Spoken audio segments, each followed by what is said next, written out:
Olá, eu sou a professora Marise Ramos, e estou aqui para trabalhar com vocês a disciplina de Trabalho, Educação e Desenvolvimento Profissional, que é ministrada juntamente com a professora Ana Karina e o professor Guilherme Vargas. E hoje nós vamos discutir a unidade 1, que diz respeito aos conceitos de trabalho e os fundamentos da relação trabalho-educação. Nosso ponto de partida são algumas questões que vocês apresentaram, nos colocaram na página do AVA, né, do Ambiente Virtual de Aprendizagem, nos colocando as expectativas relativas ao tema da nossa disciplina.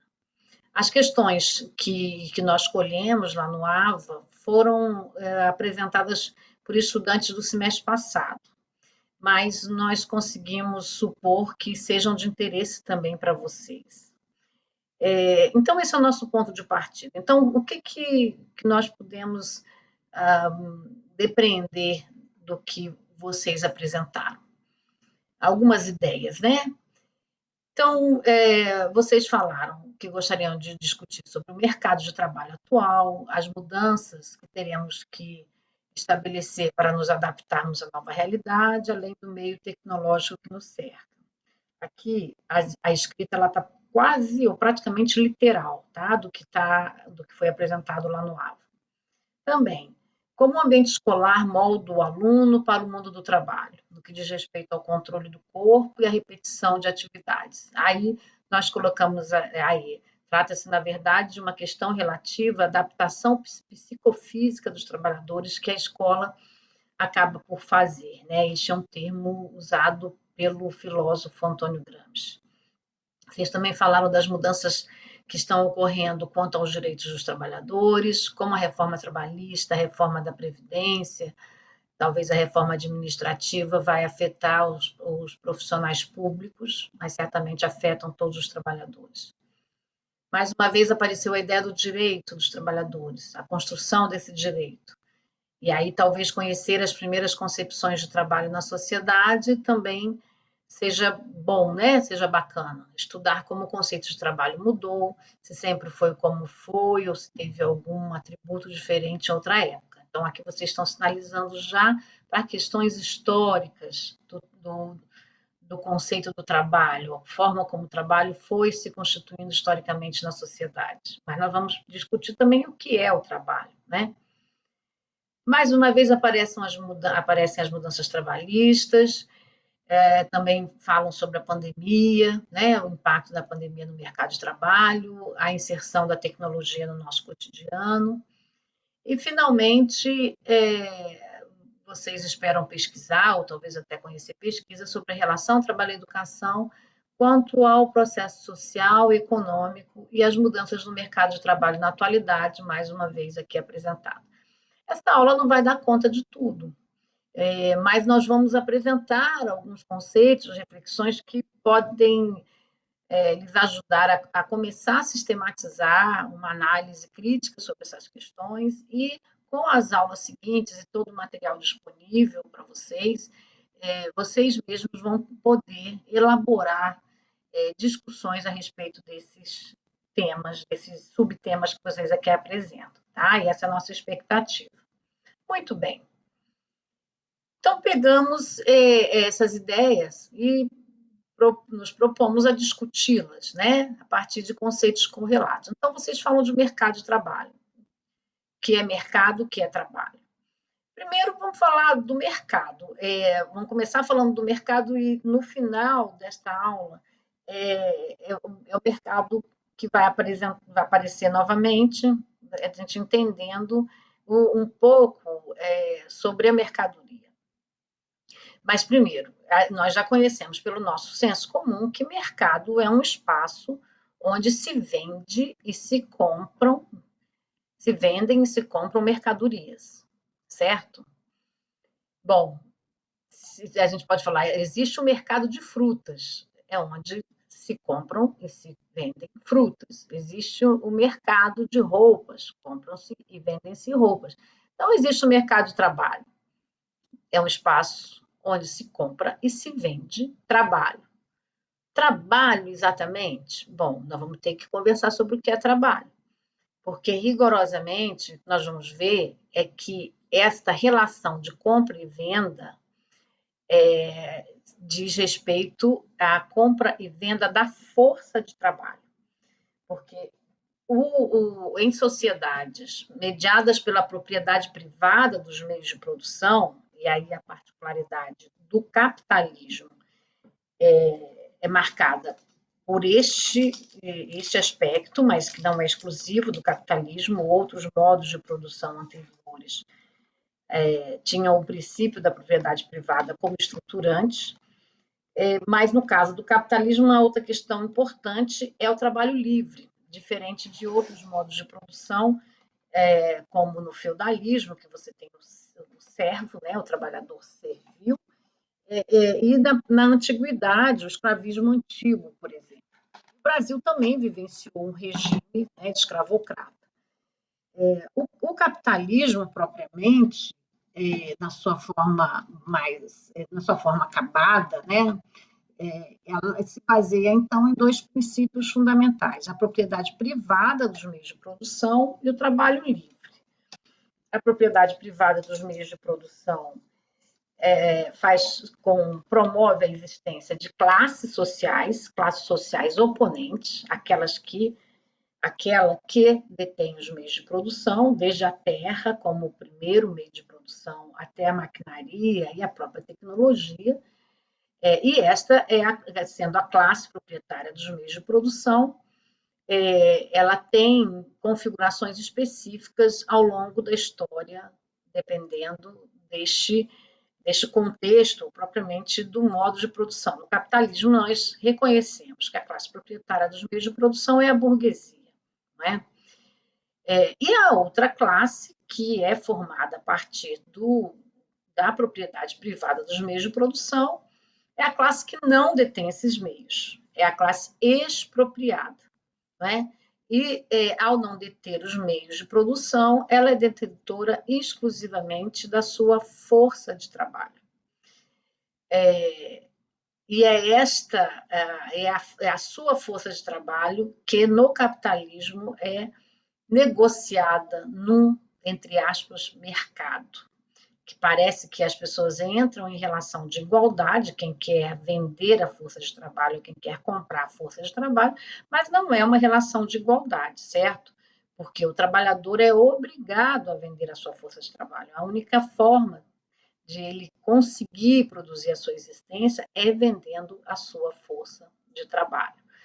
Mas, justamente, o fato dele ser um trabalhador livre é o que confere a ideia, esta, entre aspas, impressão de que se trata de uma relação de total liberdade, uma relação equivalente, né, em que as partes, compradora e vendedora, entram em relação em comum acordo. Esse acordo ele até vai se configurar depois na forma do contrato de trabalho, e que vamos reconhecer, então, como trabalho assalariado, o emprego e até o instrumento da carteira de trabalho. Mas esses aspectos de, entre aspas, igualdade são aspectos formais, porque na realidade, ou melhor, os aspectos de liberdade, né? O aspecto da liberdade é um aspecto formal, porque rigorosamente o trabalhador ele não tem outra escolha senão vender sua força de trabalho e, na maioria das vezes, sob as condições impostas pelo empregador e pela sociedade em geral, né? E aí vemos também já a condição de desigualdade, porque enquanto ao trabalhador é restrita às possibilidades de escolha, o mesmo não acontece com o empregador, né? E aí o trabalhador e o empregador, em termos de classes sociais, nós estamos falando da classe proprietária dos meios de produção, no capitalismo, a burguesia. E a classe expropriada, que por sua vez só detém a sua força de trabalho, que é a classe trabalhadora, né? Que é a classe que efetivamente produz a riqueza humana. Bom, nós já fizemos uma introdução sobre conceitos mais complexos que vamos encontrar no decorrer da aula e que vocês já leram. Na verdade, nada do que eu estou falando aqui é novidade, porque está nos textos indicados para vocês. Mas eu estou me antecipando em alguns aspectos para começarmos a questionar, entender e questionar essa ideia do mercado de trabalho, e isto porque esta expressão veio das próprias contribuições de vocês. Então, eu dizia, no mercado de trabalho, onde se vende, se compra, entre aspas, trabalho, na verdade, não é o trabalho na sua completude, como conceito que nós vamos discutir, inerente à constituição do ser humano e das relações sociais, mas é o trabalho reduzido na sua dimensão mais estrita que converge, como vocês podem ter lido no texto Conceito sobre Trabalho, converge com uma delimitação, uma restrição de caráter físico, até mesmo o trabalho, força de trabalho. A força é um conceito da física. Então, a força como a energia capaz de mover alguma coisa, de realizar, né? Então, energia física, tanto que vocês vão encontrar, já estudaram isso, na disciplina de física, um símbolo W, que se chama trabalho, é um símbolo físico, correspondente à energia. Então, o trabalho, na sua dimensão mais plena de capacidade de criação e produção humana, em sociedades em que as relações são mediadas pela propriedade privada e pela mercadoria, ele se reduz à força de trabalho, a uma dimensão afeta a energia, quer dizer, o dispêndio de energia que o ser faz para realizar alguma coisa, né? Energia física predominantemente, tanto que a classe trabalhadora, ela tenha sido escrava, tenha sido servil, ela usou predominantemente a sua energia neuromuscular. E a classe operária, na sua forma originada no capitalismo e inclusive do trabalho industrial, também a sua energia neuromuscular é chamada de tal forma que é o operariado, aquele que opera, aquele que faz, né?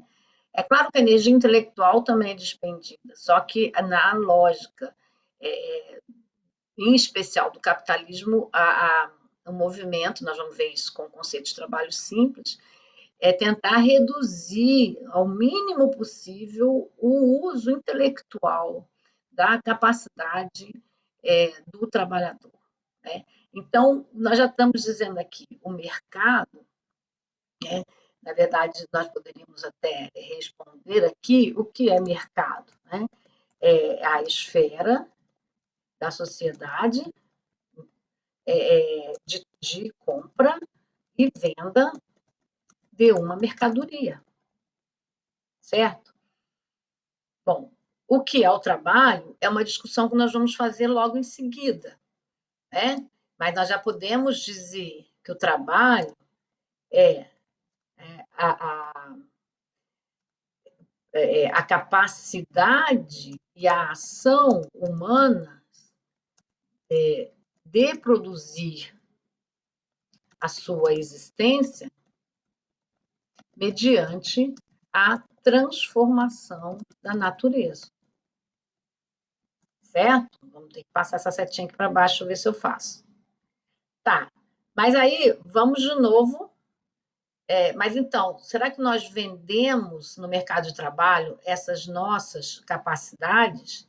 Ora, de forma livre, essa capacidade e a própria ação, ela é de caráter ontocriativo, quero dizer, é inerente ao ser humano e implica implica o ser humano criar meios de satisfazer a sua necessidade, né? A capacidade de ação humanas ontocriativas de produzir a sua existência mediante a transformação da natureza. Como? por um processo que implica, né, implica a existência objetivamente de necessidade, a necessidade existe, estamos com fome, é uma necessidade, estamos com frio, é uma necessidade, estamos com saudade de alguém, é uma necessidade, né? Estamos com uma dor, tem uma necessidade. Então, a cada condição desta, né, nós percebemos, nós precisamos de algo para satisfazer a necessidade ou resolver o problema que constitui aquela necessidade. Então, implica necessidade, implica reconhecimento consciente da necessidade, e isto nos difere de outras espécies, porque todas as espécies vivas têm necessidades, mas nem todas elas têm o reconhecimento consciente dessa necessidade. Mas somente a consciência também não nos completa como ser humano, porque não é suficiente ter a consciência e não agir para satisfazer as necessidades. Então, para além de ter a consciência da necessidade, ser capaz de projetar como satisfazê-la. Pré-idear. Isso vem de um conceito de um filósofo chamado George Lukács. Ou que tem a ver, ou sintetizado também com o conceito definido como teleologia, que está presente no texto que nós lemos, né? E, finalmente, realizar, né? Realizar a obra, né? Fazer propriamente, né? Que satisfaz. Isso, então, nos coloca como a lógica do trabalho, tá? Que é composta por este movimento e que é exclusivamente do ser humano. Esses aspectos são exclusivos ao ser humano. Se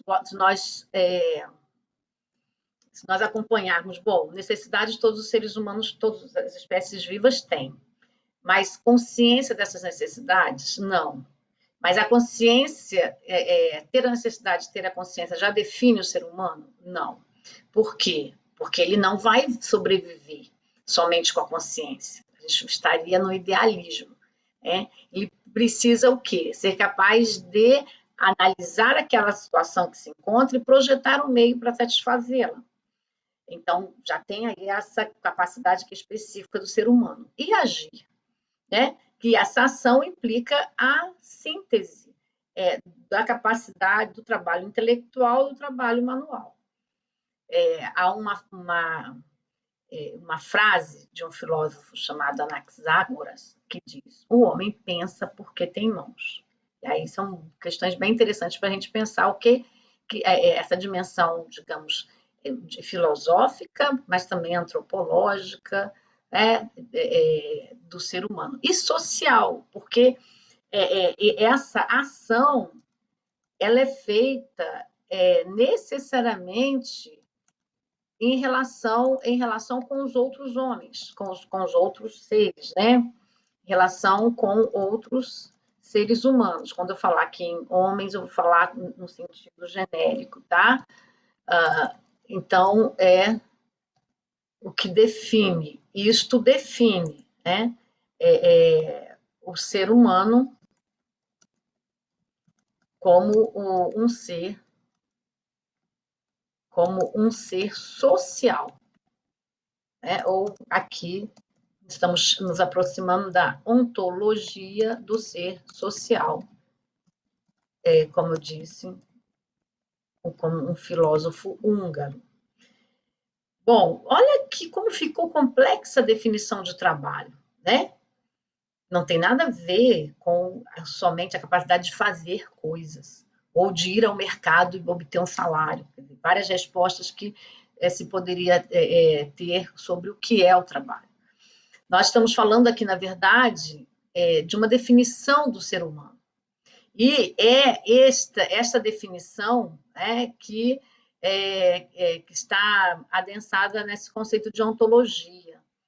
Qual é a essência do ser humano? O que define o ser humano? É isso que nós queremos dizer com a ontologia do ser social, porque vamos responder o que define o ser humano, o que define a sua essência, o que o diferencia de outras espécies é o trabalho, é a capacidade humana de produzir a sua existência mediante a transformação da natureza. O ser humano não é um ser de adaptação, é um ser de transformação, né?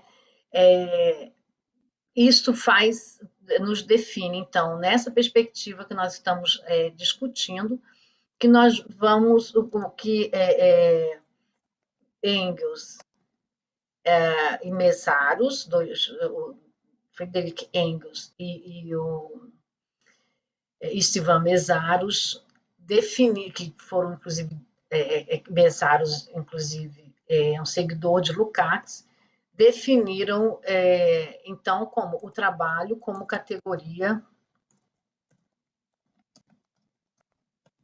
de primeira ordem.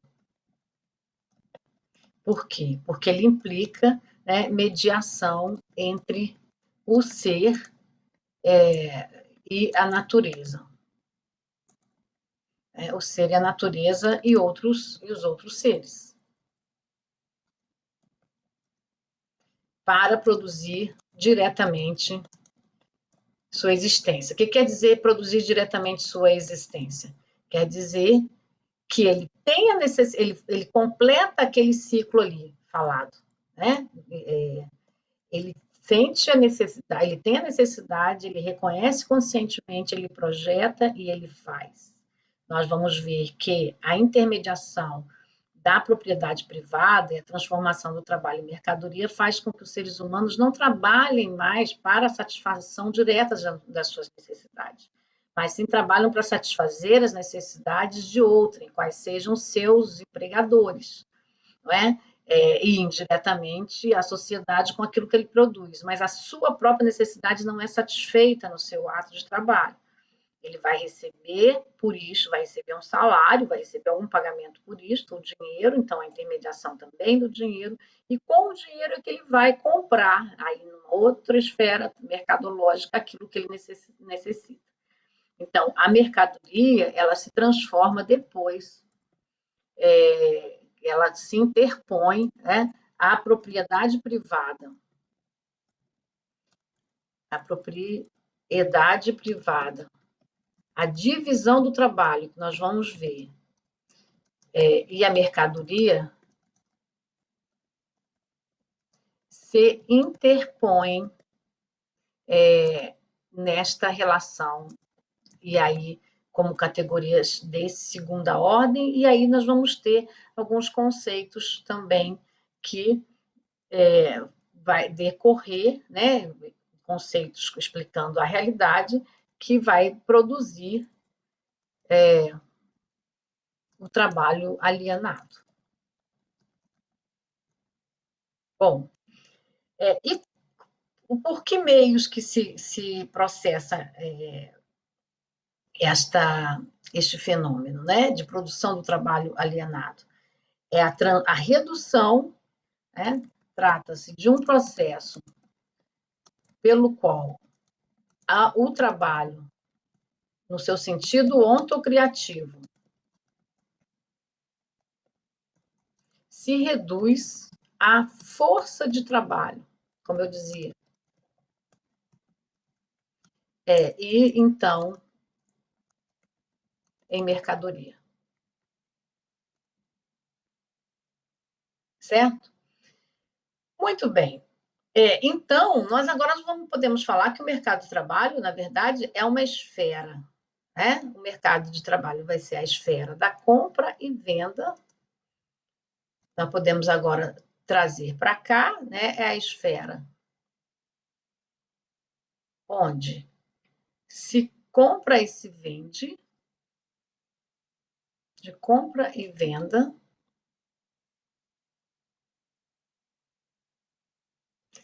de força de trabalho. Então, eu queria que vocês entendessem que quando nós falamos de trabalho, nós não estamos falando imediatamente da força de trabalho e nem da mercadoria força de trabalho. Mas quando nós falamos em emprego, sim. E quando nós falamos de mercado de trabalho, nós estamos, na verdade, falando no mercado, no mercado da força de trabalho, ok? Bom, então, nós estamos discutindo, analisando o trabalho e as relações sociais mediadas pelo trabalho sobre os aspectos ontológico e histórico, tá? Que implica, do ponto de vista da ontologia, o que nós estamos fazendo aqui. De alguma maneira, essa definição que nós viemos até aqui, a categoria, trabalho como categoria de primeira ordem, desculpem, nós já estamos falando, que na verdade estamos falando aqui trata-se do sentido ontológico, onde estou? Ontológico do trabalho, ok? Só que depois, então estamos aqui, trata-se do sentido ontológico do trabalho. Porém, sob a mediação da propriedade privada, divisão do trabalho e mercadoria, né, nós passamos a ter um trabalho alienado, forma histórica do trabalho do capitalismo. Então, aqui já a dimensão ontológica e histórica do trabalho. Na verdade, a ontologia do ser social, o trabalho como mediação ontológica que define o ser humano é histórica. Não existe uma essência do trabalho em si e uma historicidade que implica mudanças em si. As mudanças do trabalho, das formas e relações como os seres humanos produzem a sua existência, constitui a própria ontologia do ser social, do ser humano. Então, nós vamos ver daqui a pouco. Então, o ser humano é um ser histórico, né? Bom, é isso que nós estamos buscando trabalhar aqui com vocês. Então, já conseguimos definir o trabalho e o próprio ser humano como o ser humano como um ser histórico, social, e o trabalho como uma mediação fundamental ou de primeira ordem que define esta espécie, que o torna específica e diferente das demais espécies, que produzem a sua relação, a sua vida em relações sociais. Então, essa sociabilidade, características dela que nós vamos ver e nós apresentamos para vocês no AVA uma pergunta, ou algumas, mostrando que o trabalho é uma categoria contraditória ou dialética. Por quê? Porque ela tem essas duas dimensões. No sentido ontológico, ou no sentido ontocriativo, trabalho é a possibilidade de superar o reino da necessidade em direção ao reino da liberdade. A possibilidade da criação, ainda que seja determinado por necessidade. Mas à medida que as necessidades vão se satisfazendo, se amplia o reino, entre aspas, a esfera da liberdade. Mas, sob formas históricas específicas de relações sociais, o trabalho não é liberdade. Ele é necessidade acirrada, porque além de ser o meio pelo qual se satisfaz as necessidades, se o faz mediante os processos de expropriação, como eu disse, o trabalhador não é proprietário da sua força de trabalho, e ainda de exploração, quer dizer, ele precisa trabalhar sob a lógica do capital. E trabalhar sob a lógica do capital é ser explorado no sentido de que ele não recebe a contrapartida relativa ao valor efetivamente da sua força de trabalho. E é sob este não pagamento, parte do trabalho não pago, que se produz a mais-valia, o lucro do capitalista e a acumulação do capital. E esta, então, é a dimensão negativa daí do trabalho. Daí que se trata de uma categoria contraditória. Você tem negativo e positivo em unidade, né? E aí nós perguntamos quais as dimensões do trabalho que lhe conferem tal característica contraditória. É sobre isso que eu estou falando, essa síntese ontohistórica, né, de necessidade, liberdade, de realização, criação e, ao mesmo tempo, dominação, exploração. E como ela se relaciona? Né? Ela se relaciona com a comunidade, inclusive buscando superar todo o movimento da espécie humana em sociedade. Claro que o trabalho e a nação das suas condições é necessária para se manter o ser humano distante da compreensão do que processos o fazem explorado, mas a perspectiva de construir a sua emancipação humana, ela orienta a classe trabalhadora ao mesmo tempo que precisa até se subordinar às condições objetivas, né, das relações sociais de produção, mas também lutar contra essas mesmas condições, visando a emancipação. Bom, então, essa é uma primeira reflexão. Vamos somente sistematizar agora alguns desses pressupostos já constantes desta fala inicial. Voltando então, pressupostos ontológicos e históricos do trabalho. Isso que nós acabamos de dizer não é o pensamento, não caracteriza o pensamento filosófico de todo, ao longo da história da humanidade. Muito pelo contrário, trata-se, inclusive, de uma elaboração muito mais à frente, né, do século XVII, XVIII, e contra-hegemônica. Na verdade, não se trata de uma compreensão que nós diríamos que largamente tida, acolhida, elaborada e aceita pela sociedade. Tanto que nós vivemos hoje, inclusive, a hegemonia do liberalismo, né, econômico, do conservadorismo político, social, cultural, do negacionismo, da ciência, não é?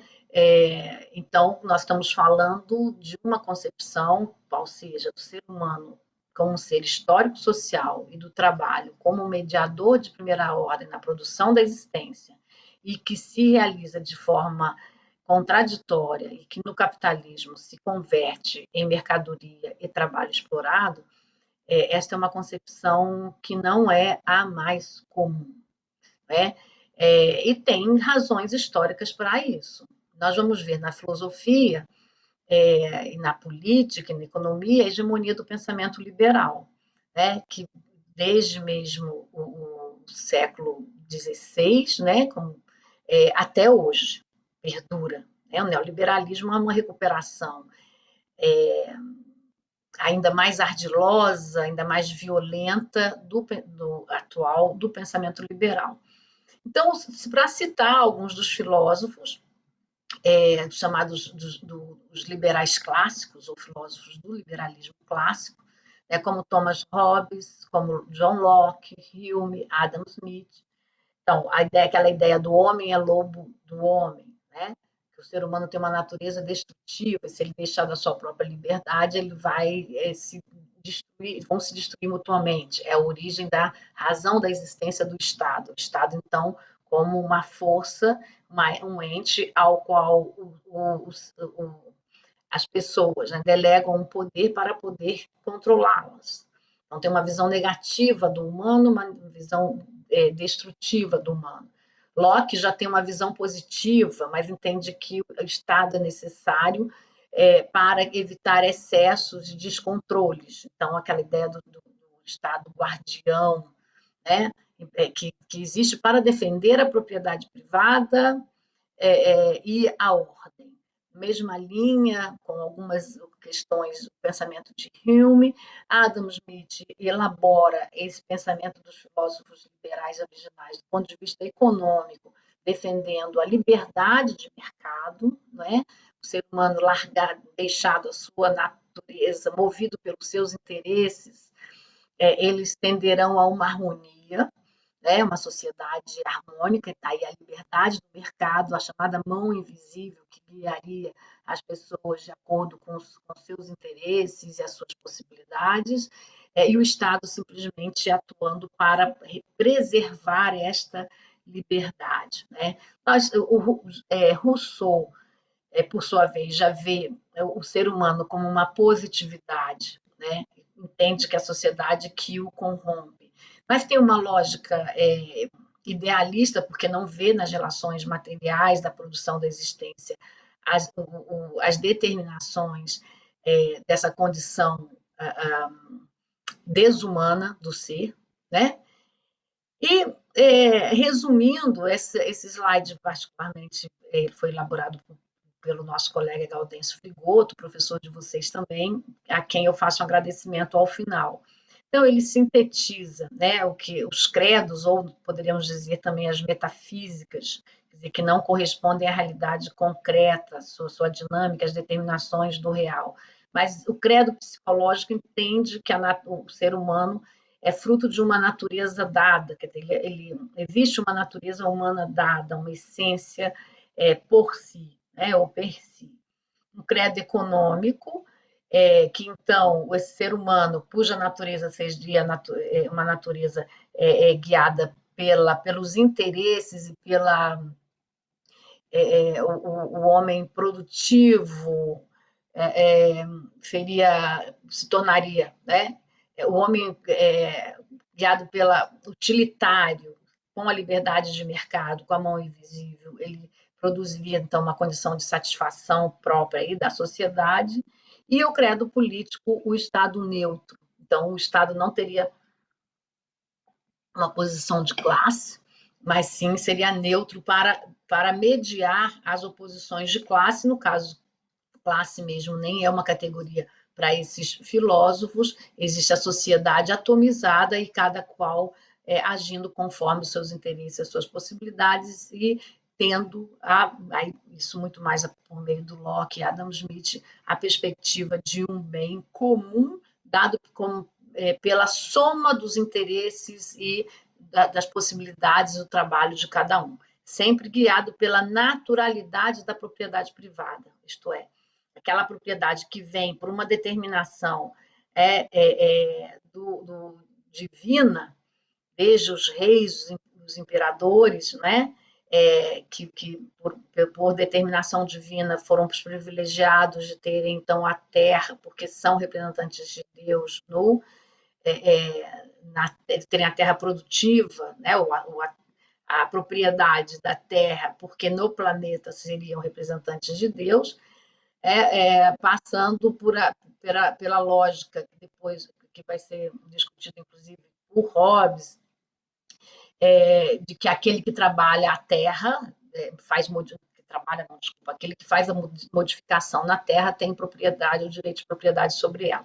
Então, uma naturalidade da propriedade privada, pressuposto equivocado que serão Marx e Engels depois que vão denunciar, né, que vão perceber como os liberais partem de um pressuposto equivocado, qual seja a naturalidade da propriedade privada. Muito bem, mas o pensamento materialista histórico, ao qual eu me refiro, então, ao citar Marx e Engels, já vê de outra forma, e vê como? Sob aquele princípio do caráter ontohistórico do ser humano, um ser social, e da mediação fundamental que assim o constitui, assim possibilita ser, que é o trabalho. Então, nós tomamos aqui, também sob sugestão de Gaudêncio, uma citação de Leandro Conder, filósofo muito querido que nos deixou não faz muito tempo, diz assim: toda sociedade vive porque consome, e para consumir depende da produção, isto é, do trabalho.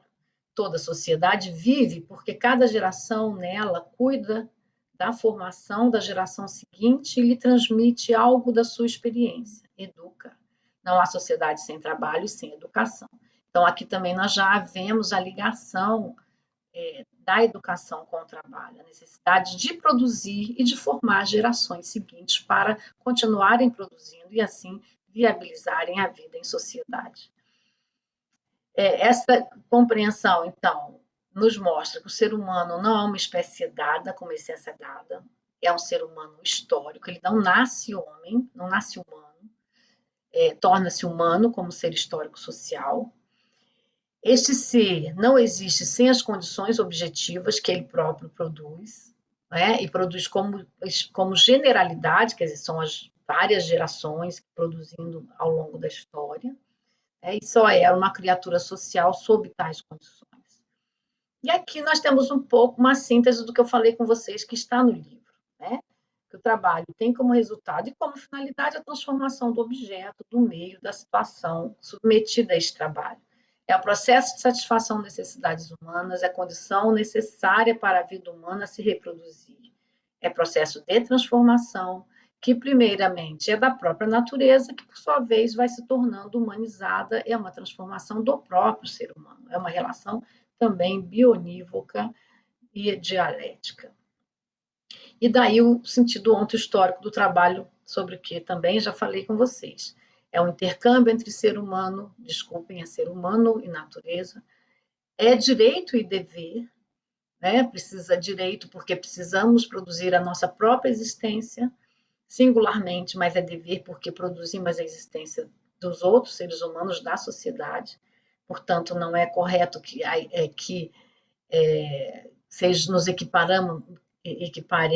nos equiparemos a mamíferos de luxo, né? É uma expressão de Antônio Gramsci também, falando das crianças da burguesia que vivem, e esta própria classe, seus filhos, que vivem do trabalho alheio e não do seu próprio trabalho. Há uma diferença entre a burguesia como uma classe produtiva, em certa medida, porque elabora, pela relação com a própria ciência e a maquinaria, a revolução industrial, os meios de produzir, diferentemente de classes anteriores, como a aristocracia, mas a produtividade da burguesia se faz em razão, né, do trabalho alheio, não do seu próprio, e em razão das suas necessidades e não das necessidades sociais. E o princípio educativo ou formativo do trabalho, que nós vamos discutir também, que corresponde ao fato de que o ser humano se forma, se constitui como ser, e em cada tempo histórico, sob as respectivas especificidades, conforme divide, organiza, se apropria do seu trabalho. Então, o trabalho ele é educativo, é formativo, porque o ser humano se forma nestas relações. E aqui busquei também, desculpem, na colagem veio aqui um item, um trecho do nosso texto, que o ser humano transforma a natureza que trabalha, e ele próprio, né? E que é uma capacidade exclusiva do ser humano, por isso é uma categoria ontológica. A relação, aqui um pouco para a gente ver, né? Natureza, que não é só natureza, mesmo a natureza é constituída por diversas espécies, dentre elas o ser humano, então o ser humano ele é natureza, e a natureza vai se constituindo em natureza também humanizada. E o ser humano não é dado, quer dizer, essa própria transformação antropológica, ela é uma transformação histórica e é uma transformação do ser em todas as suas capacidades e na sua sociabilidade. Nós recomendamos o filme Guerra do Fogo, que mostra um pouco essa mudança, essa transformação do ser humano a partir da transformação da natureza e dele com a natureza. Bom, aqui mais um pouco o que é essa síntese, né? Como é que é essa transformação? Na produção, na reprodução da vida social, o ser humano cria a si próprio como ser histórico, mediante os bens materiais que produz, o mundo sensível, que é o fundamento do trabalho, as relações sociais, as instituições e o complexo das condições sociais. Quer dizer, tudo que nos envolve são criações a partir do trabalho. E também as concepções, as emoções, enfim, a dimensão simbólica ou espiritual, entre aspas, da vida humana, né? Que são produtos sociais do ser que trabalha e que existem em razão deste próprio ser. São produções humanas construídas na sociabilidade histórica, né? Que é a unidade da objetividade e da subjetividade. A realidade em si e como realidade transformada para o ser humano e que transforma a si próprio. Agora, o trabalho vai adquirindo formas históricas, formas próprias. Nós podemos encontrar, né, essas definições ou essas expressões se visitarmos a história. Desde o trabalho que era o extrativismo, colher o que a natureza produz, né? Passando por processos de mercantilismo, né, em sociedades que trocavam, que vendiam o excedente e instituíram já processos de dominação pelas apropriações, né, das terras, pelas invasões, enfim, todas questões históricas que nós conhecemos. A escravidão, inclusive a escravidão promovida pela dominação, né, pelas guerras, aqueles povos que venciam as guerras escravizavam os perdedores, né, ou invasões que se faziam exatamente visando a produzir escravos, escravidão. O labor da burguesia, que nós falávamos ser produzido, o caráter produtivo da burguesia, essa capacidade de transformar, aliás, subjugando trabalhadores para que transformem, produzam riqueza, né? O labor, então, como processo de trabalhar manualmente. Poderíamos pensar também a dimensão da praxis, trabalhar manualmente, intelectualmente, que estaria, assim, na antiguidade, corresponderia ao trabalho dos artistas e dos artesãos, né?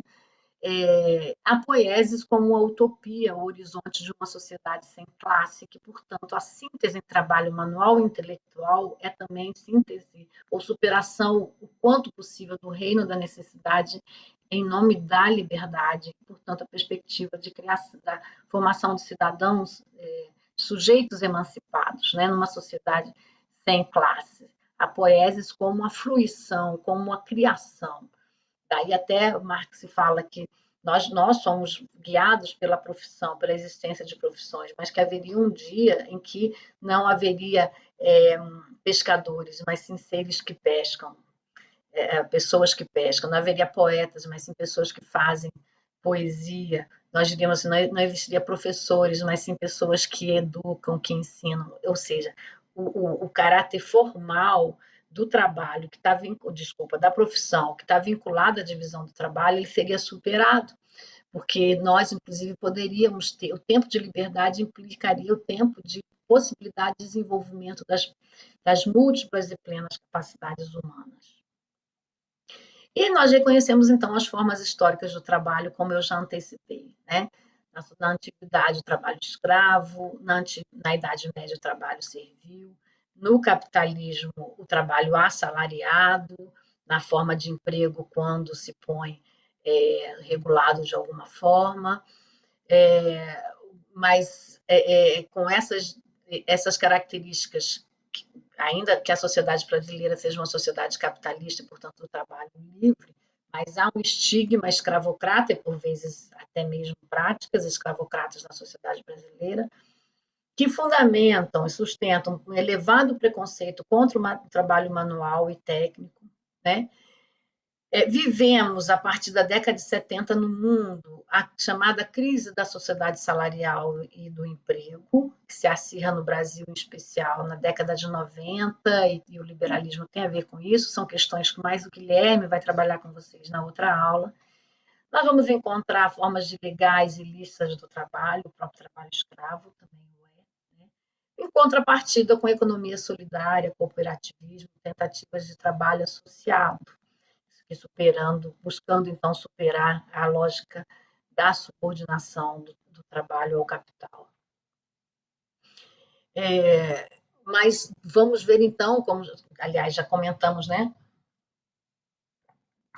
a síntese das esferas da necessidade e da liberdade. E a perspectiva da emancipação humana é reduzir a primeira e ampliar, dilatar a segunda, né?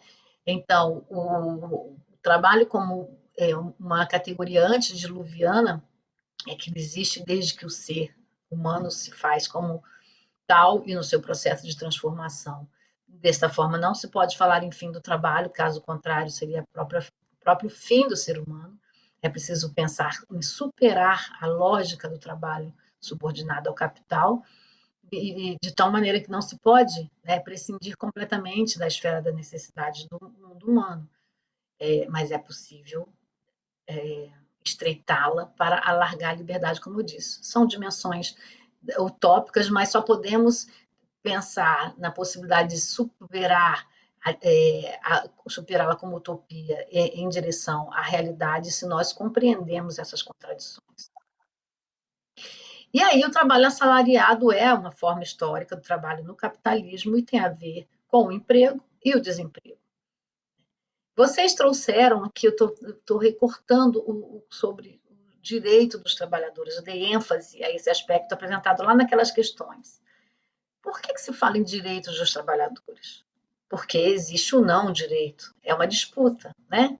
Então, nós discutimos quem são os trabalhadores, em que momentos históricos, o que permanece, o que muda na configuração desses sujeitos. Por que se tornou necessário estabelecerem-se direitos para desses sujeitos? Qual a diferença entre trabalho e profissão? Não vamos nem dar muito conta disso na aula, mas sempre incentivando-os a fazermos o debate quando nos encontrarmos na terça-feira, na turma da noite, na sexta-feira, na turma da manhã. Lembram que eu falei que o trabalho no capitalismo vai se reduzindo, a força de trabalho, por sua vez, podendo ser mercantilizada? É isso. Né? A mercadoria, a força de trabalho, que advém do processo histórico de constituição das classes fundamentais no sistema capitalista. O capital é uma relação social, é uma relação que vive, que se constitui pela subordinação do trabalho, né?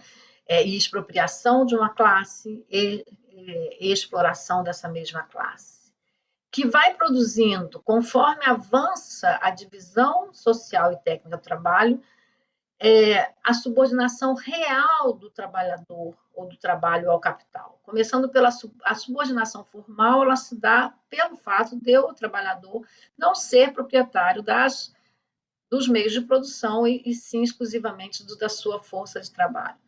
Mas a subsunção real, ela se dá quando a possibilidade de existência do trabalhador depende da mercadoria e da forma mais acabada e universal dessa mercadoria, que é o dinheiro. Né? O desemprego, então, existir pessoas desempregadas que não podem vender a sua força de trabalho, é estrutural ao capitalismo, aquilo que vocês conhecem certamente como a existência do exército industrial de reserva, que vai mudando também a sua forma de ser, à medida que se mudam também as relações de trabalho, não as relações sociais de produção, essas continuam baseadas na propriedade privada, dos meios de produção por uma classe, na expropriação e exploração da outra, mas há mudanças, né? Hoje, quando a uberização do trabalho que nós falamos, o trabalho por aplicativo, o trabalho precário, o trabalho informal, todos os tipos de trabalho que não equivalem à forma clássica do emprego, que implica uma relação contratual, assalariada, inclusive com o tempo protegida pelo Estado na forma do que nós levantamos aqui como direitos.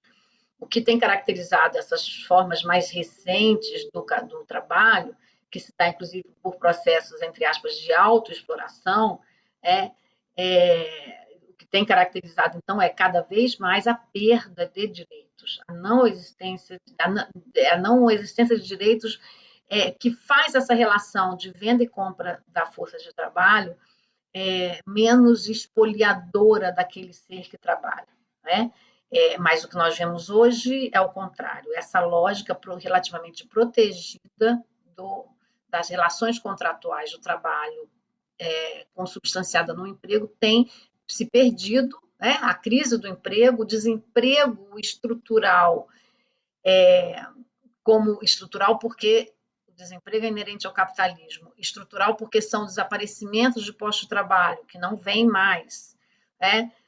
E estrutural, que reafirma a lógica do capital, este desemprego estrutural está produzindo formas variadas de trabalho, as quais têm sido denominadas também de maneiras bastante diversas, e eu enunciei alguma delas, né? A uberização, a pejotização, a precarização, ou a informalidade, assim por diante, e que estão vinculadas a todas elas trazem fortes elementos, características da degradação do trabalho. Bom, nós precisamos entender, então, que isto é produto de uma lógica, de uma forma de dividir o trabalho. Mediante a relação que se estabelece entre o trabalho designado como concreto e aquele designado como abstrato. O trabalho concreto é o trabalho realizado propriamente, mediante o qual se produzem valores de uso, quer dizer, se produz aquilo que é necessário para satisfazer a necessidade de quem trabalha. O trabalho abstrato, ele é produtor de valores de troca. Trata-se do trabalho cujo produto não tem como satisfazer diretamente a necessidade daquele que o fez. Eu costumo dar um exemplo de uma fábrica de sapato, se for, né? Pode ser uma fábrica de qualquer coisa, mas vamos pensar no sapato. Né? Pensa no artesão sapateiro. Ele produz o sapato e pode sair andando com este sapato. Então, trata-se de um trabalho concreto. Ele produziu um valor de uso, né, para ele próprio, capaz de satisfazer uma necessidade própria do trabalhador diretamente. Pode ser vendido? Sim, pode. Aquele sapato pode ser vendido, pode ser trocado. Já se tem aí uma relação mercantil.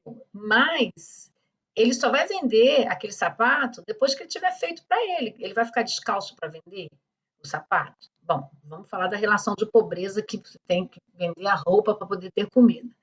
Mas sob condições, né, de que estar calçado ou protegido com o pé abrigado em razão do frio ou em relação dos hábitos culturais é uma necessidade, então eu tenho um sapato para mim. Se eu tenho outro, posso até vender. Bom, o processo de acumulação vem a partir disso e vocês vão fazer uma relação. Quer dizer, o dono de uma fábrica de sapato que produz 1.000 sapatos por dia não precisa de 1.000 sapatos por dia. Ele precisa de um, né? Ou de 2, para um dia à noite, ou para a semana, para o final de semana. Mas quando ele produz 100, 1.000, né? Ele está produzindo um excedente, e esse excedente ele vai vender.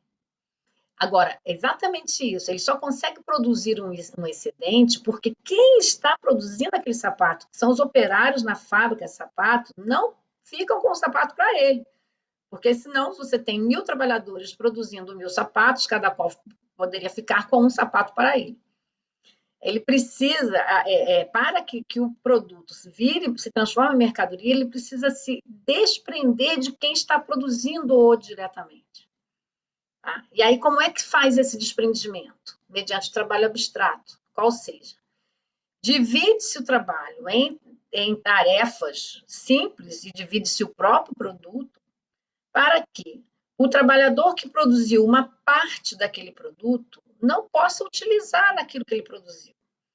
Voltando ao exemplo, se eu sou uma trabalhadora da fábrica de sapato, e eu sou responsável por cortar o couro, que vai ser a sola do sapato, eu não tenho como sair andando com a sola do sapato. Ela não me serve de nada. Eu produzi, eu trabalhei, mas eu só despendi energia. Eu não satisfiz a minha necessidade. Lembram daquele início que nós falávamos? Então, o trabalho, o produto que eu fiz, perdeu, não tem nenhuma marca da minha necessidade, não tem nenhuma marca da minha habilidade como sujeito singular ou como trabalhador propriamente produtivo. Ele tem, sim, um trabalho morto, agregado ali, que só vai se realizar é como na soma dos outros trabalhos relativo aos respectivos postos. Então, um outro trabalhador fez o salto, o outro colou o salto na sola, o outro costurou a sola ao acabamento, o outro fez o cadastro, o outro colocou o ilhóis, se for um calçado de cadastro, enfim, a criatividade como vocês quiserem desenhar. Nenhum produto do trabalhador isolado, do trabalhador parcializado, é útil para ele mesmo. A sua utilidade só vai se constituir ao final pela soma dos trabalhos parcelares. O trabalho guiado por esta divisão, né, na produção do valor necessário ao uso, que vai se tornar valor de troca, vai se tornar mercadoria, é este tipo de trabalho que é o trabalho abstrato. O trabalho abstrato é a soma dos trabalhos parcelares. E o produto dele, advindo, não tem utilidade direta para o trabalhador. E isto é necessário a fim de que se possa transformar o produto do trabalho, da soma dos trabalhos, em mercadoria, para que esse produto possa se desprender de quem trabalha. Tá bem? Então, é isso que nós estamos falando, trabalho concreto, que é o trabalho concreto que é propriamente a realização do trabalho, a produção do valor de uso que pode satisfazer a quem trabalha, em contraposição ao trabalho abstrato, que é a soma dos trabalhos parcelares dos trabalhadores, cujo produto não pode satisfazer as necessidades diretas desse trabalhador, e o seu valor, né, que você terá um uso social, porque assim precisa ser para que possa ver quem queira comprar, e com seu valor de troca, que o define como mercadoria, a partir de então, advém da soma dos trabalhos parcelares, tá bem? E isto é um fenômeno vinculado à divisão do trabalho, a divisão parcelar do trabalho, a divisão social, que já se dá pela separação dos proprietários entre proprietários e não proprietários dos meios de produção, a divisão social no sentido, então, das classes, a divisão entre trabalho manual e intelectual, e compreendendo que não que o trabalhador não pense quando trabalha, mas é que ele não é o responsável pela elaboração, pela projeção, pelo controle do seu próprio trabalho, então, das razões pelas quais trabalha, do processo de trabalho e menos ainda do conhecimento que subjaz aquele trabalho e do produto do trabalho. Daí nós temos as diversas formas as diversas mediações do trabalho alienado, tá bem? Então, isso que nós estamos um pouco definindo a partir do nosso texto, né? Como aqui, assim, este último, o trabalho abstrato, equivale a uma forma histórica do trabalho que aparece na moderna sociedade burguesa, quando a produção da existência humana se dá sob o modo de produção capitalista. Ele é voltado para a produção de mercadorias, valores de troca, e pressupõe um certo tipo de divisão social do trabalho. E aqui, por exemplo, uma divisão já social manifestada, são operários, técnica, numa linha, talvez, de produção, de elaboração, da organização, né, desse trabalho sobre o que eles precisam fazer. Então, o que nós mostramos aqui, eu acho que já é a síntese também. A divisão, eu falei divisão técnica ou divisão manufatureira do trabalho, advém, né, equivale a um amadurecimento, melhor dizendo, equivale a um amadurecimento da divisão social até um certo grau de desenvolvimento das forças produtivas, né? Se baseia na diferenciação dos instrumentos de trabalho, dos ofícios que produzem esses instrumentos. Então, você tem numa indústria, por exemplo, um torneiro mecânico, um fresador, um soldador. Se você for para um banco, você tem o caixa, que nem tem, né? Quase não tem mais. Você tem um supervisor, você tem um gerente e assim por diante. E aí os postos, instrumentos e finalidades, né, dos ofícios. O que caracteriza essencialmente a divisão manufatureira ou técnica do trabalho é que o trabalhador parcial não produz a mercadoria. mas somente parte dela, que em si mesma não tem valor ou utilidade. Por isso, o trabalhador não pode dizer: isto é o meu produto, eu o quero para mim. Então, somente o produto comum dos trabalhadores parciais é que se transforma em mercadoria, como eu disse, né? Então, ela pressupõe a concentração dos meios de produção na mão do capitalista, a divisão do trabalho, o fracionamento dos meios de produção entre produtores, mercadorias e em ramos de produção também, né? A gente não vai entrar muito nisso, mas essa divisão ela também tem a divisão em ramos da produção. Então, quem produz o couro, quem produz a tinta e assim por diante. E o emprego? Bom, aqui a nossa velha, querida, surrada e em extinção, né? Carteira de trabalho. Agora, ainda aqui em azul, mas que tem sido a verde e amarela. A carteira de trabalho verde e amarela é a carteira da desregulação, é a carteira da precarização, né? É a ideologia nos enganando fortemente. Então, como algo tão importante para a sociedade, né? Que é a forma específica do trabalho no capitalismo. Como aqui nós estamos dizendo, assume a forma, o trabalho no capitalismo assume a forma de trabalho assalariado, que quer dizer que a força de trabalho tornou-se mercadoria, nós já falamos sobre isso, e é a única que pertence originalmente ao trabalhador, que ele pode vender. Agora, é uma relação bizarra, né? Vamos dizer assim, porque a força de trabalho só é paga depois dela ter sido despendida. Se a gente pensar num aluguel, nós pagamos o aluguel primeiro, nós pagamos pelo direito de morar na casa de uma outra pessoa. Nós antecipamos ao senhorio, né, o proprietário da casa, o pagamento do aluguel. Nós antecipamos a loja, nós compramos a máquina de lavar, né, ou a televisão, nós pagamos, levamos para casa, e depois ela pode funcionar ou não. Isso não funcionar, ela é trabalheira para a gente ter o dinheiro de volta. Né? Então, na maioria das mercadorias, nós primeiro pagamos, depois usamos.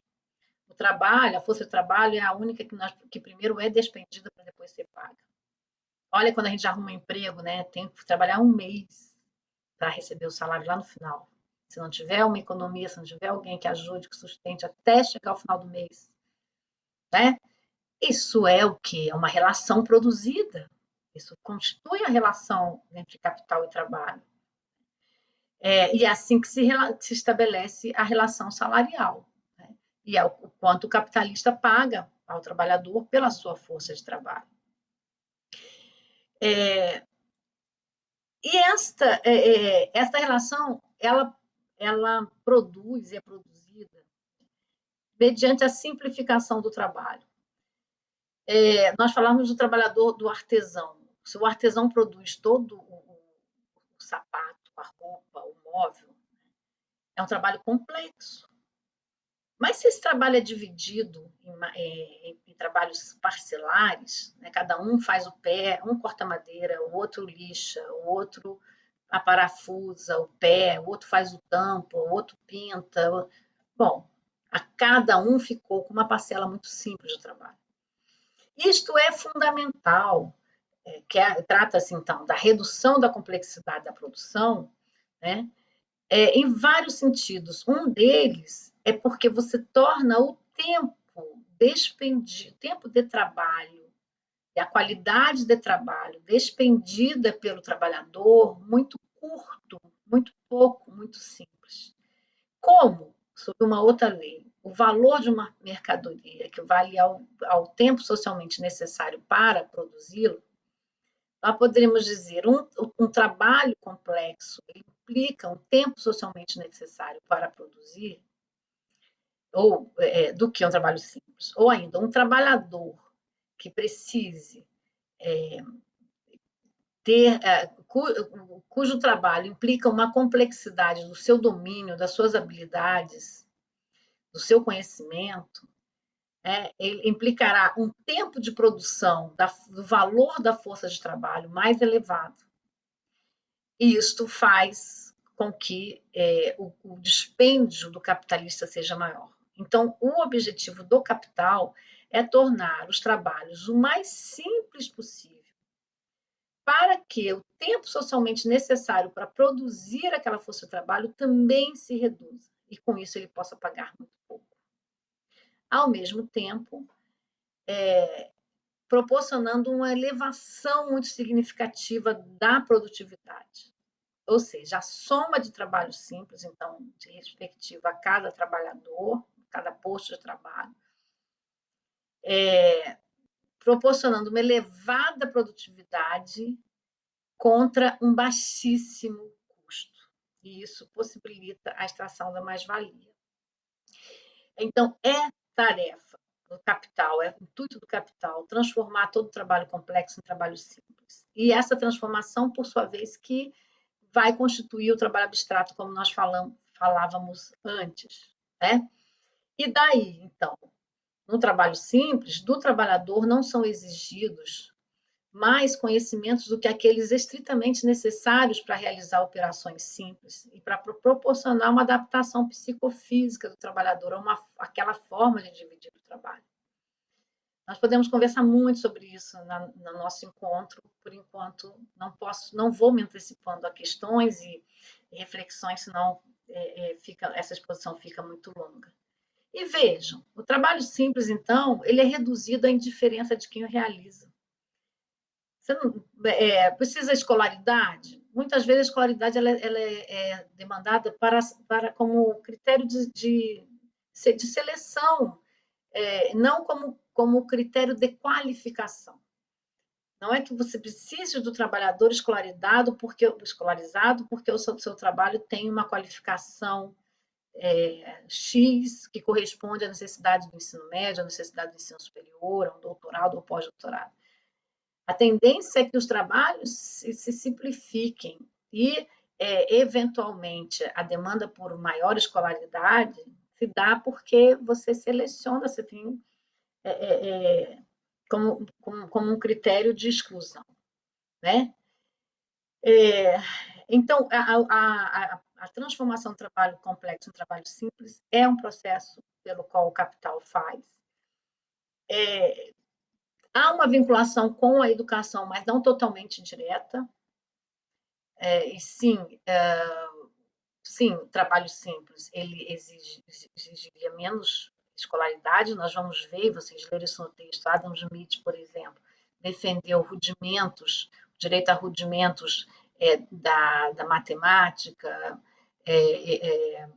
ou de contar, né? Não rudimentos para o trabalhador pudesse contar, se expressar muito mais para que ele fosse amestrado, né? Para manter para conter o caráter violento do trabalhador, porque a produção, a divisão do trabalho o animalizaria, né? Então, vamos ver de início, a força de trabalho não tem escola, a escola não é um dispositivo produzido para a classe trabalhadora, ela é uma construção da burguesia e para a burguesia. E mesmo antes na antiguidade, né, as academias eram para o clero, para aqueles que assessorariam a aristocracia, enfim. Porque a simplificação do trabalho não exigiria escolaridade. Depois, a divisão do trabalho vai se complexificando com a introdução da ciência e tecnologia, com a primeira revolução industrial. Então, uns requisitos mínimos, que, como o Saviani diz no texto que vocês também leram, vai se tornando requisito para a organização da sociedade da produção, que equivaliu, por exemplo, a uma possibilidade de universalização do chamado ensino primário, né? Depois ampliando-se para outros anos de escolaridade. Essa complexificação da produção foi exigindo que para algumas funções, o trabalhador tivesse um mínimo de conhecimento sobre o fundamento técnico daquela produção.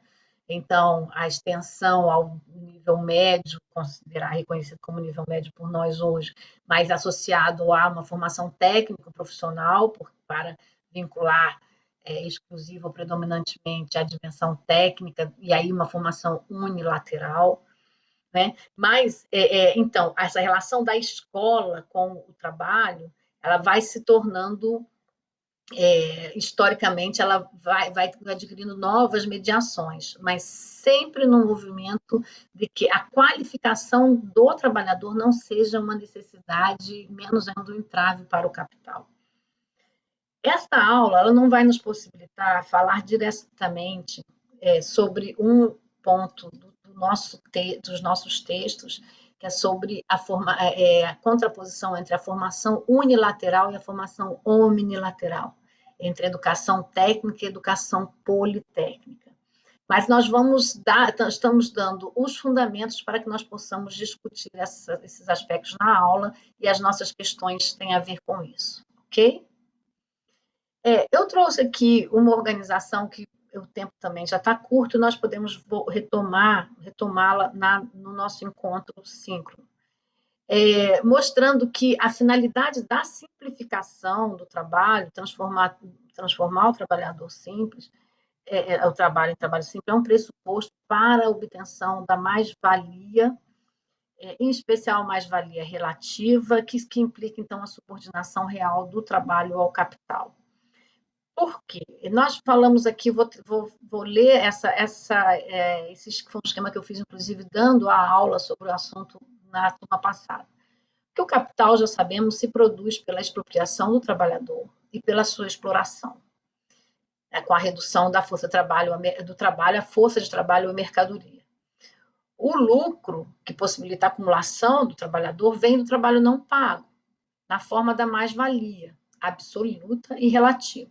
A mais-valia absoluta é o trabalho não pago extraído da extensão da jornada de trabalho. Exemplo, se a jornada de trabalho é composta por 10 horas, paga-se somente 8, paga-se somente 6. Esta diferença não paga é apropriada pelo empregador, pelo capitalista. Esta é a mais-valia absoluta. O trabalho não pago, um tempo de trabalho não pago, um tempo real, né? Quer dizer, desculpa, um tempo cronológico da jornada de trabalho não pago.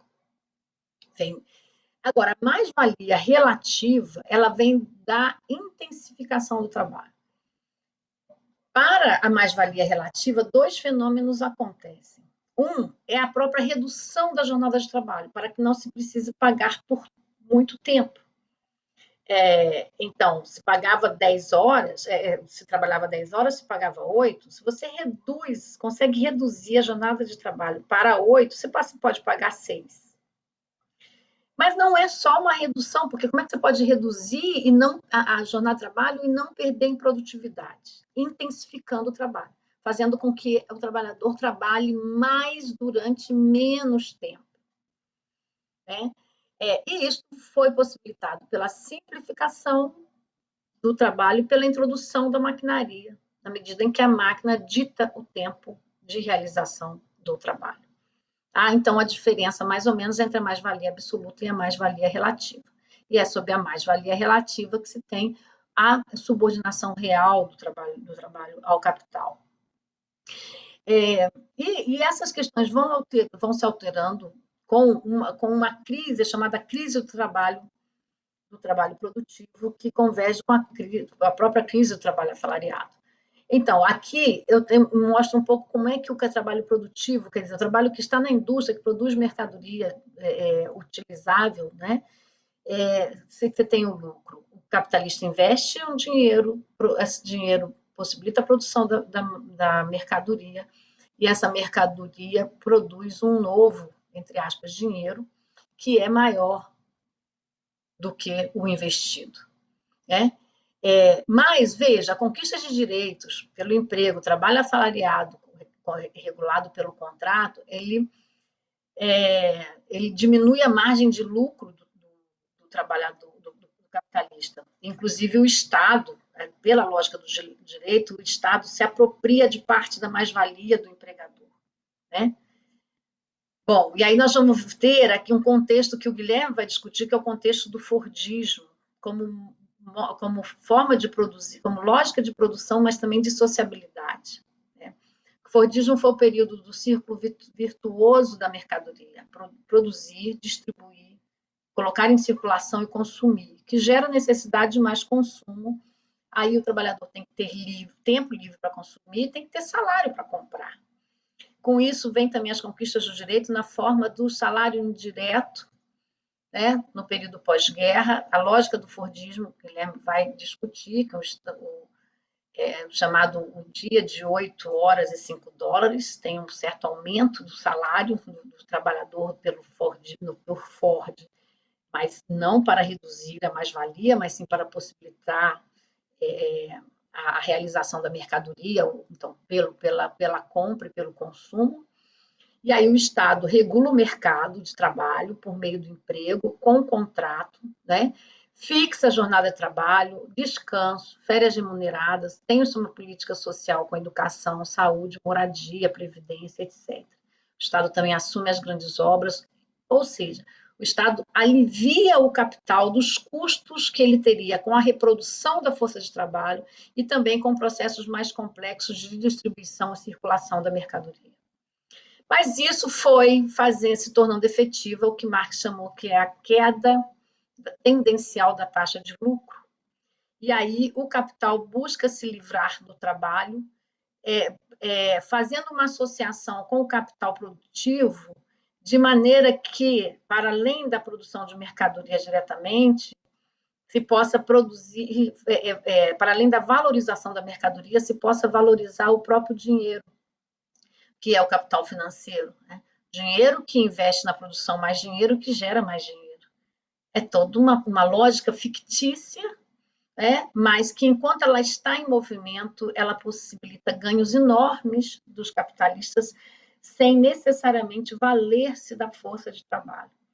Uma contradição que leva a crises importantes, e como a relação capital-trabalho é uma relação unitária e dialética, o capital tenta prescindir do trabalho, acabar com o trabalho, destruir o trabalho, mas isso pode vir a gerar sua própria destruição, porque o mercado financeiro ele não sustenta a acumulação permanentemente.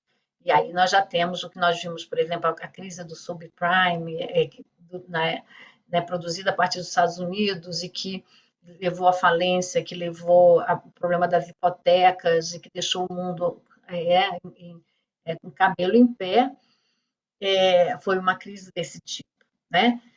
E aí tudo que se fala muito na televisão, o mercado está nervoso, o mercado, a bolsa caiu, o dólar subiu, são reações às dificuldades, entraves deste ciclo aqui do dinheiro, na lógica do capital financeiro, se realizar, se consumar.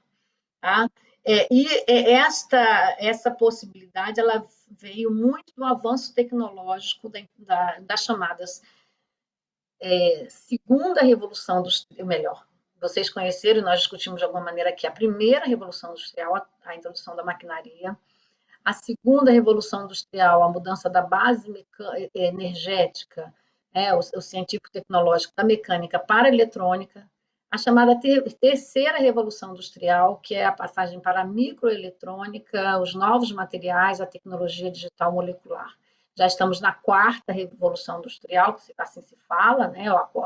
A indústria 4.0, usando as tecnologias mais avançadas, mais de ponta, inclusive com nanotecnologia, com o teletrabalho e tantas questões que estão presentes no nosso cotidiano aqui, né? Bom, em contraposição, assim, é o que eu quero dizer, a lógica, a relação trabalho-educação sob a lógica do capital, ela vai dizer que a educação tem que preparar o trabalhador para este mercado de trabalho que nós estamos vendo aqui, e que é o mercado assolado contra os direitos trabalhistas, do trabalho precarizado, e com todos aqueles adjetivos que nós usamos, uberização, pejotização, etc. Mas a relação trabalho-educação, sob a lógica do trabalho, é uma relação que visa a emancipação do ser humano. Desenvolvê-lo, então, em todas as suas dimensões, corpóreas, intelectuais, afetivas, estéticas, éticas, de todos os sentidos. A formação que nós chamamos, então, de a perspectiva da formação omnilateral. Vou colocar aqui perspectiva da formação omnilateral. O que é omnilateral? É contrária à unilateral. Tá? Para a gente pensar a educação formalmente, nós vamos entrar nisso, nós diríamos que nós fomos o trabalhador, ao trabalhador foi conferida a educação técnica, e nós visamos a educação politécnica, a educação que possibilita os trabalhadores terem acesso, se apropriarem dos fundamentos científico-tecnológicos, sócio-históricos, culturais da produção moderna, de todo o processo social que possibilita a existência humana. Né? Então, nós vamos falar sobre isso e podemos conversar mais na própria aula. Nós queremos ultrapassar a escola dual, que significa a escola do trabalho, a intelectual, trabalho intelectual para uns,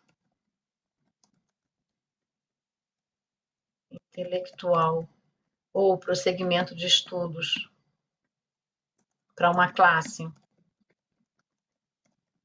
Nós queremos, contra isso, nós queremos a escola unitária, que é a síntese, né, do trabalho intelectual e manual, né, que é prosseguimento, desculpa, eu quero dizer, escola dual, trabalho intelectual, prosseguimento de estudos, em oposição, né, para uma classe, para a classe dominante dirigente, e a do trabalho manual e ingresso no mercado de trabalho para a classe trabalhadora ou dominada, né? Mas nós queremos nos opor a isso, nós queremos escola unitária, uma educação que faça a síntese entre trabalho manual e intelectual, certo? E que possibilite os sujeitos prosseguir estudos e produzir a sua existência de forma qualificada, certo? Qualificada, autônoma. Mesmo sob as relações de exploração, porque essas nós não vamos acabar somente pela ação educativa, mas podemos proporcionar consciência dessas relações, certo? A educação básica como mediação necessária, para a cidadania social e política. O ser humano sendo capaz de ler o mundo, isso que nós falamos, né? Entender, autônomo, a relação parte-totalidade. Esse benefício do vinho aqui é o meu colega Caldense Frigoto que escreveu. Essa prancha tinha sido originalmente feita por ele. Formação integrada, formação técnica integrada, educação básica e nunca separada. E nós vamos discutir bastante sobre isso.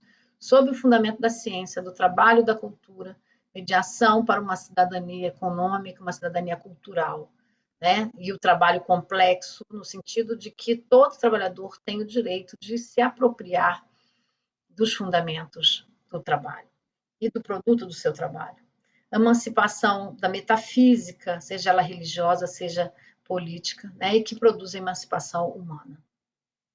Bom, eu aqui estou finalizando, então, nós colocamos umas questões norteadoras no AVA para vocês. Então, pedimos, o que está em negrito é a nossa pergunta. Pedimos que vocês discutissem sobre as relações entre trabalho e educação na perspectiva do capital e do trabalhador. Eu já falei um pouquinho, e aqui já demos a dica.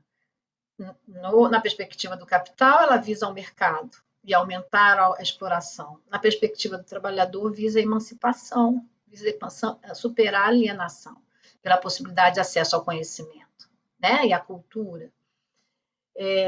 Então, a contradição virtuosa que nós falamos lá no início, que no texto 3 da nossa bibliografia vocês vão poder encontrar. Uma educação que tem o trabalho como princípio educativo, deve ser determinada pelas necessidades do mercado de trabalho. Aqui eu também já demos umas dicas, vocês leiam e aprofundem, tá?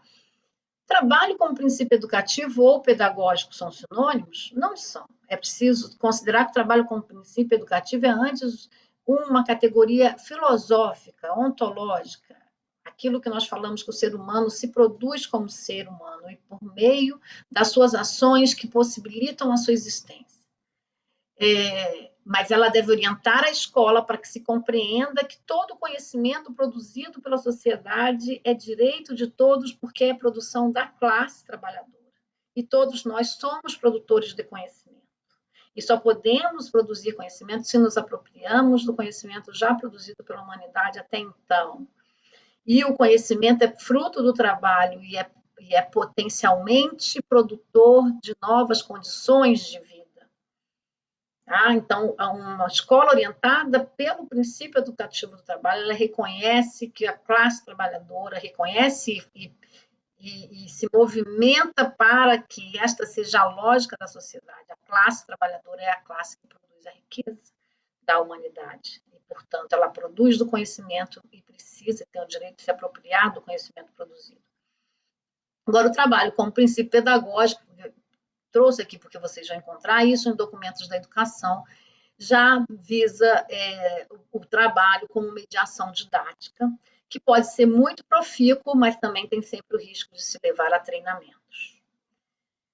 Como nós podemos falar do trabalho como princípio educativo diante da crise do emprego e da precarização do trabalho?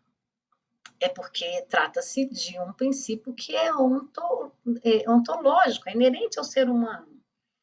Desenvolver sua capacidade de trabalho. Nós falamos lá no início, não podemos prescindir do trabalho. Agora, precisamos lutar contra a lógica do capital e a submissão do trabalho a ela. E, finalmente, a discussão das contradições entre trabalho assalariado, trabalho autônomo, do ponto de vista dos direitos sociais. Como é que a escola pode colaborar com essa discussão? E aí, a escola pode colaborar à medida que ajuda tanto o acesso dos trabalhadores ao conhecimento de todas as ordens, né, quanto a consciência por meio do nosso desenvolvimento intelectual, cultural, humano. Reconhecemos que não é natural que sejamos explorados por outra classe, certo? Nós terminamos assim e pedimos que vocês, além de discutir essas questões elas não foram colocadas para avaliação, elas foram colocadas como roteiro de estudo e que vocês possam trazer com os textos, o material disponível e esta aula para o nosso encontro síncrona, essas questões refletidas, outras novas questões, né, e possamos ter um debate bem interessante no nosso encontro. E vocês também levantaram, lá a partir da primeira prancha que eu coloquei aqui, a questão da tecnologia. E aí nós colocamos aqui, vamos pensar o que é tecnologia, qual é a relação da tecnologia com o trabalho. Isso vai ter muito a ver com as chamadas revoluções industriais que eu disse, com as mudanças no mundo do trabalho e com os próprios processos de precarização do trabalho. Contraditoriamente, é uma potência que a tecnologia tem, que seria de liberar trabalho livre. Mas essas são questões para a próxima aula, para a unidade 2. Então, já fica aqui para vocês refletirem.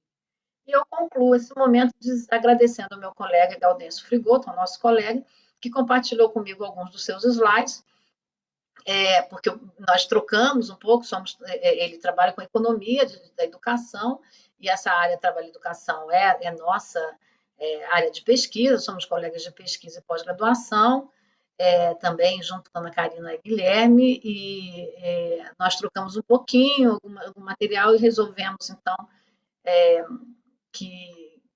fazer uma síntese. Então, queria agradecer e conferindo com a autoria, né? Me despeço agora, então, ficando feliz em poder encontrar com vocês na próxima, na terça-feira, à noite, né? Às 18h30, e na sexta-feira, agora, dia 16, e na terça-feira, desculpe, na sexta-feira, dia 19, às 8h30. Tá bom? Bom, um grande abraço para vocês, aproveitem a aula, aproveitem todo o material, e até breve. Obrigada pela atenção. Um grande beijo.